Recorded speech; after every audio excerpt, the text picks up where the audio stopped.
words of hope, proclaiming the good news of Jesus Christ in the languages of the world's peoples.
The parable that we are going to deal with is on the bags of gold, but the most important lesson we are going to learn is on faithfulness.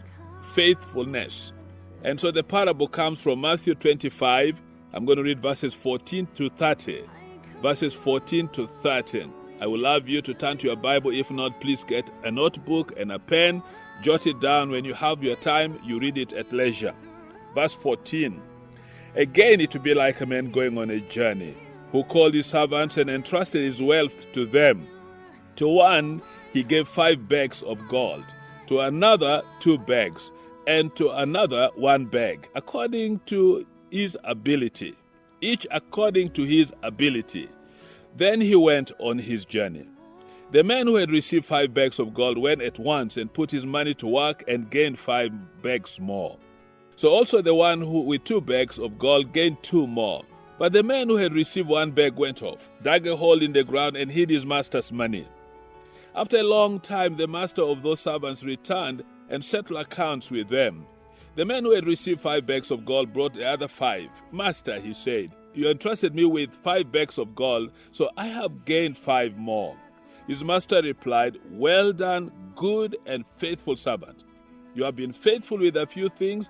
I will put you in charge of many things. Come and share your master's happiness. The man with 2 bags of gold also came. Master, he said, you entrusted me with 2 bags of gold. See, I have gained 2 more. His master replied, well done, good and faithful servant. You have been faithful with a few things. I will put you in charge of many things. Come and share your master's happiness. Then the man who had received 1 bag of gold came. Master, he said, I knew that you are a hard man, harvesting where you have not sown and gathering where you have not scattered seed. So I was afraid and went out and hid your gold in the ground. So here is what belongs to you. His master replied, you wicked, lazy servant. You knew that I harvest where I have not sown and gather where I have not scattered seed. Well then, you should have put my money on deposit with the banker so that when I returned, I would have received it back with interest. So take the bag of gold from him and give it to the one who has 10 bags. For whoever has will be given more, and they will have an abundance. Whoever does not have, even what they have will be taken away from them. And throw that worthless servant outside into the darkness, where there will be weeping and gnashing of teeth. What a tough parable. This evening, we are looking at a very strange parable regarding being faithful to the one who called you.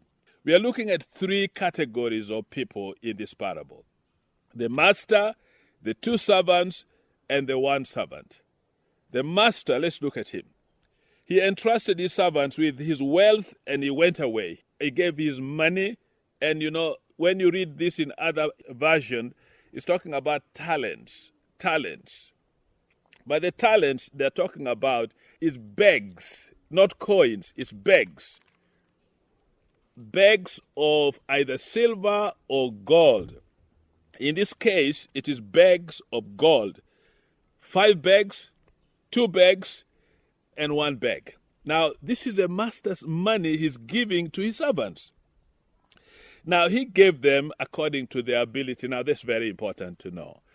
The person who received 5 bags of gold has the ability to maintain and manage 5 bags of gold. You gave him 10, he cannot manage.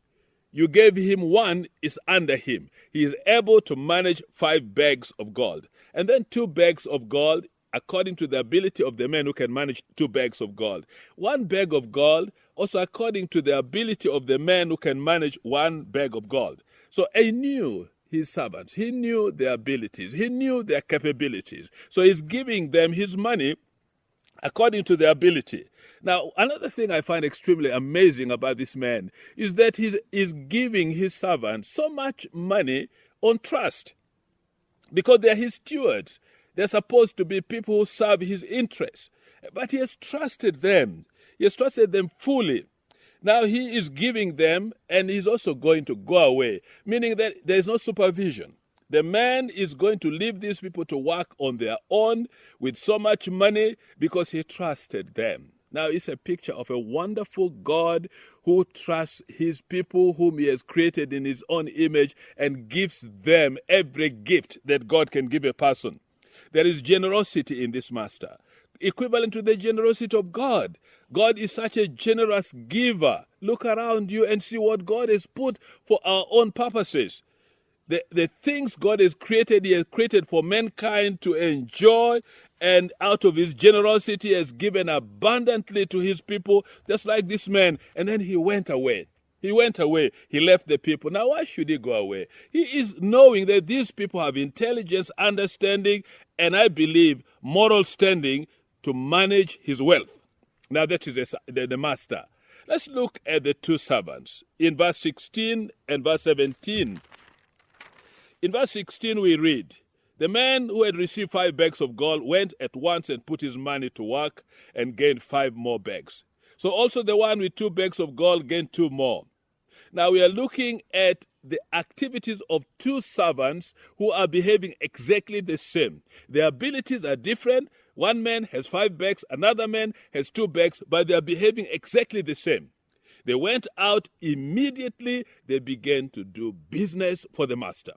They invested that money. They worked very hard. I'm sure they sweated. I'm sure they were creative. They worked and worked so hard. And the end result of working hard was profit. And the profit was big, 100% profit. And this is all for the master. They committed themselves. Now, you know, hard work will pay. Creative work will pay. And if you work according to the rule of work, it is going to be in business something very useful for you. And these men went out full blast to do some work for the master. I find that having 100% profit is a hard work rewarded. And I can assure you, God will always reward hard, faithful work of anybody. If you're a farmer, you work hard, God will reward you. Particularly when the rains and the sunshine is in good time, God will reward your hard work. If you're a businessman, you work very hard, you work honestly, God will reward you. If you're a teacher, you teach well, God will reward you. For teachers, though, the reward may be a bit long in coming because the children will have to grow. But that doesn't matter. What you have put in them out of hard work will be rewarded. God has a way of rewarding people. So these people were rewarded with 100% profit. Now, what I find also very important here is that they safely kept that money and kept it at, I believe, very high risk. Because money is money, and money can go into the hands of anybody.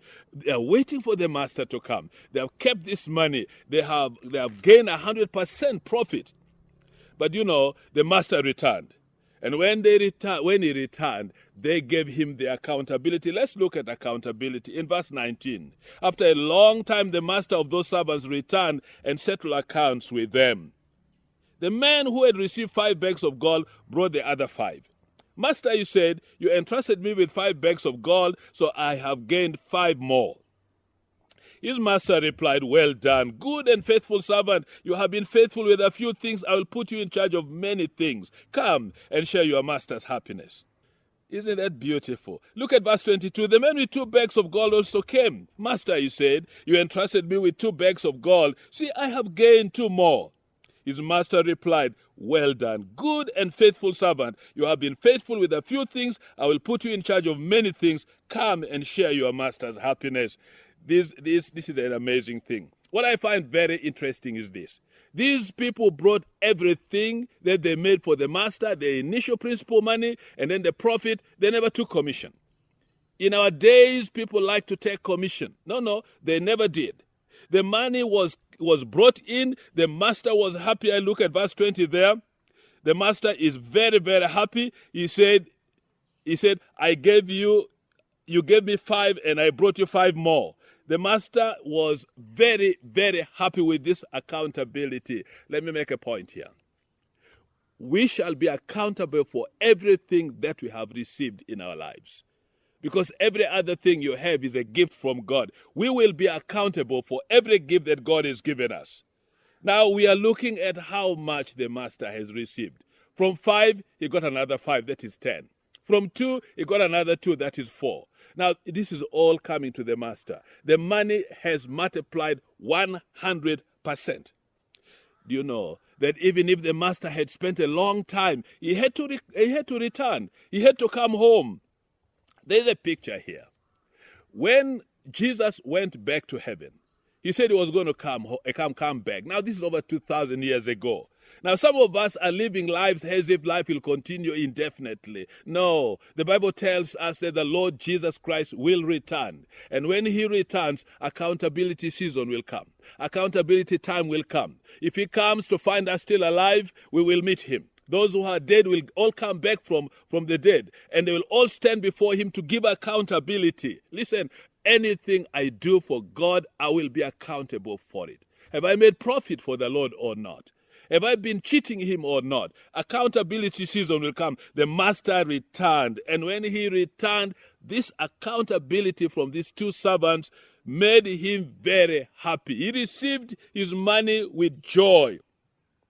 Now, but listen to what he says to his servants.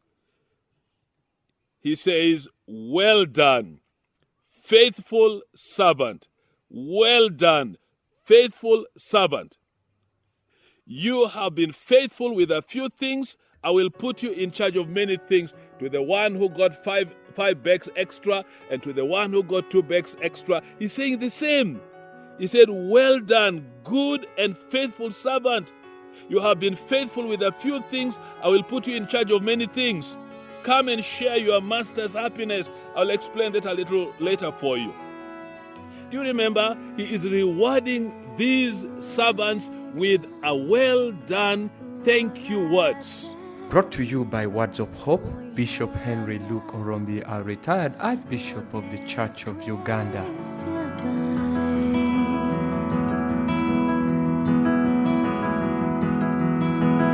Love